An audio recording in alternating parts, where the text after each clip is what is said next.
of the inner circle of Dr. Mahmoud Bawumia. Onye part of the inner circle. He is a supporter by he's a supporter of Dr. Mahmoud. Okakasa Mahmoud Bawumia and Abronye kasa. Say the pictures are there, the video no. What would you say? Our cancer family to abonte. It is that time no. Ya pime Mahmoud. This time in America say before see ever call. When the grandma 1 month ago. You ever call abonte ye pictures beko. 2 weeks later, beside the class at a abonte. A china you ever call another Saturday you ever call abonte ye didn't control abonte ye pictures beko. Me beside the command woman individually. What would you say? Ebi me friend woman just to make sure. What would you go baby and casse? Wouldn't tell me, say, Obi, I will bet me or bet down to say they make gear. I send the near 88. Now you know what could yellow. No cow do walk to the Cassiapa about your group. And you have microphone will be over because how woman, I'm a near man. Attempt it is even an insult. O colleague is all the first idea. It's an insult. The DAP, William Sanchero. One more better.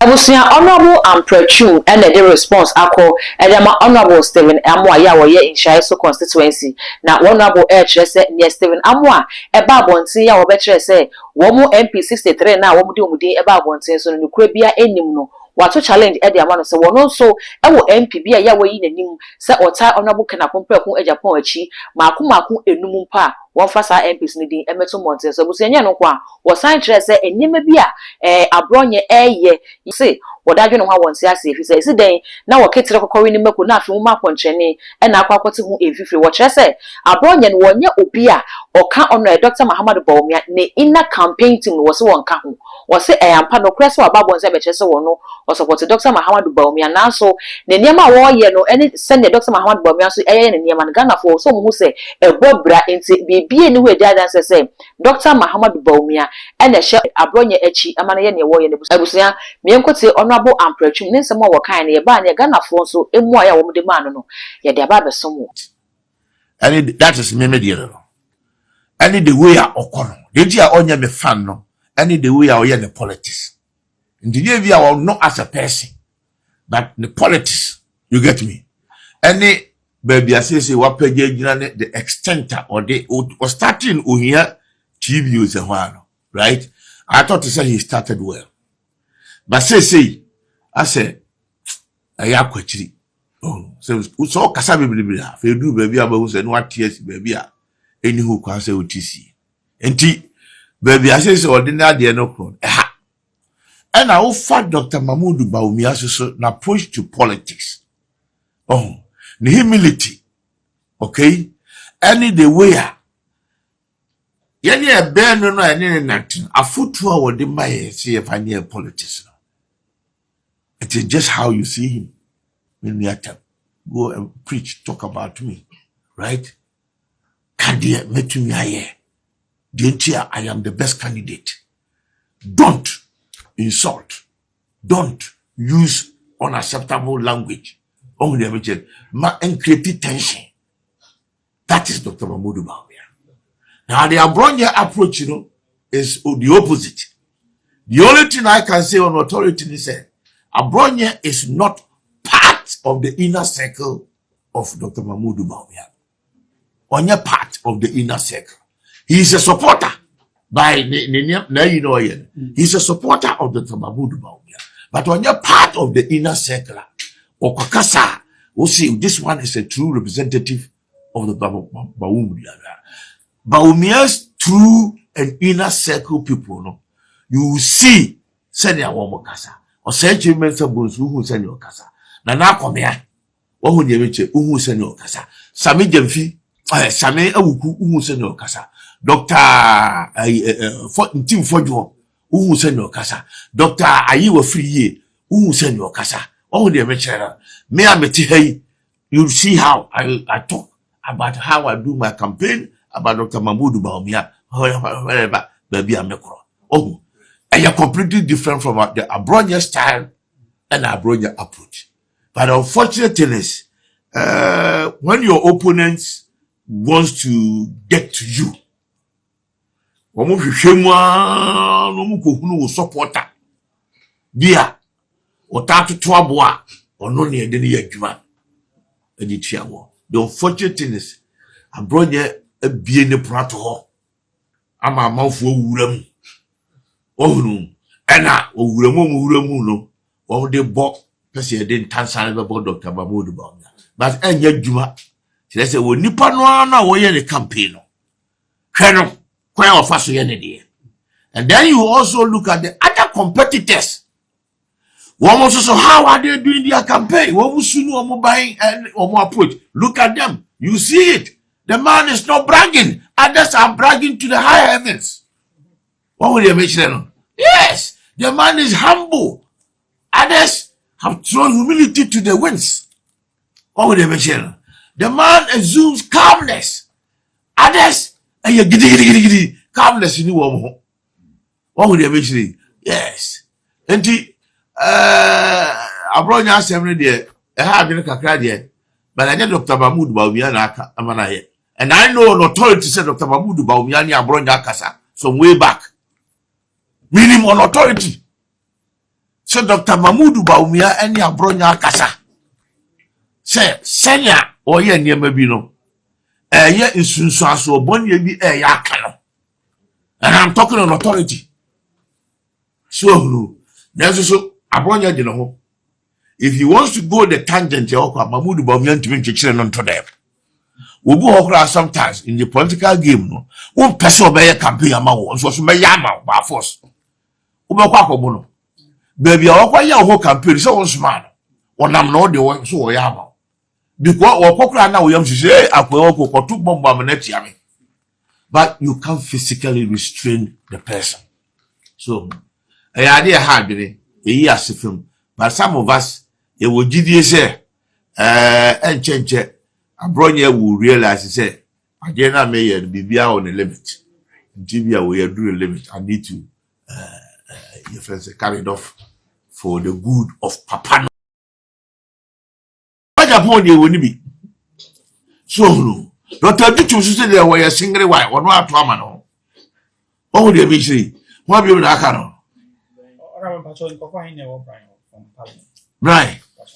Oh, I met you about before the actual. But as Yana, he says, sometimes you have to respect your colleagues. Say, Obi Mao Kwaya. I don't do that, Now because 777. I have worked within the diplomatic circles for a number of years. So, until at least, sa into Tieka Crano, me manamu too. One will be a mamma, and Crawford, one more crown as Sebi, a walk, Dr. Mahmoud Bawumia. June, my formudia maboti. My young the pictures are there, the video no, what would you say? My can't say for me to abonte. It is that time, no. Ya pime Mahmoudi. This time in America say before see ever call. When the grandma 1 month ago, you ever call bunting, you pictures beko. 2 weeks later, beside the class at a bunting, a china, you ever call an answer, you ever call bunting, you didn't control bunting, you pictures beko. Maybe beside the command woman individually. What would they make me? Me friend woman. Just to make sure. O tira wutimi ko gina baabi enka se wonim tira me ka se obi a wo betete me obe doubt se de make gi akofisem no onyankopon wa ba ya abefu ade we ekura yi nsem ni nyina wo so wutwire odi me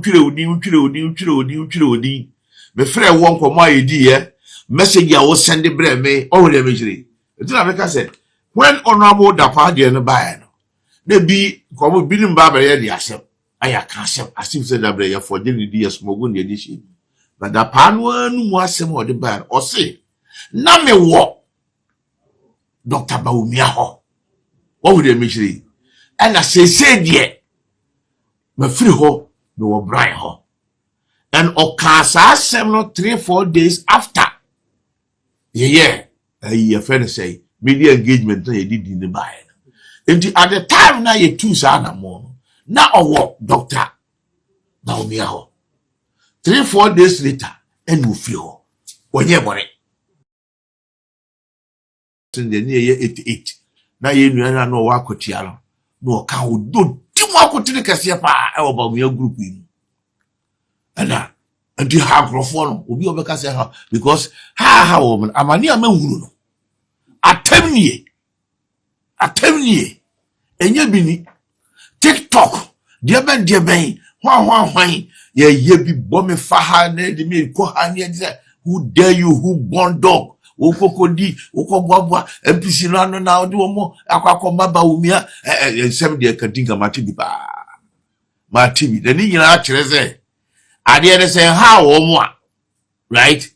Why would they be doing the one way and activity? Maybe Casa, maybe Kabi Faha, to say there, as a TikTok was an interviewer, a fellow say, my brother Kuma, honorable, and Shaiso.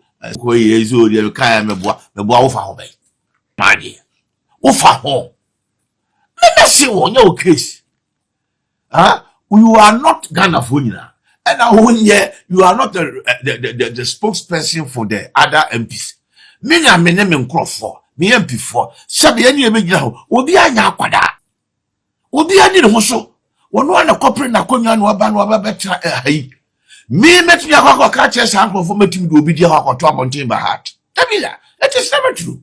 Yeah, 2 weeks ni person na ba abontin abeka say ade aye de koe enye no koe.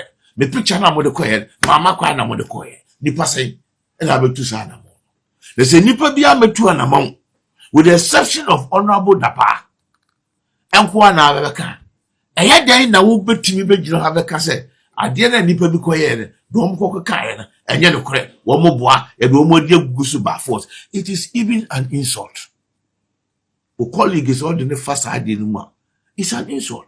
Ni die pie unim nyansa nche no wono abetumi aba be ka say hey edi we ye bae no nyame na me de shiko she ho wono abetumi aba ka say me picture ye pie no nyame na me de ko ye o ma me ka sa e dom no obi a me kae wo de wo so de nam say enye no kore hwemu yi analyze it.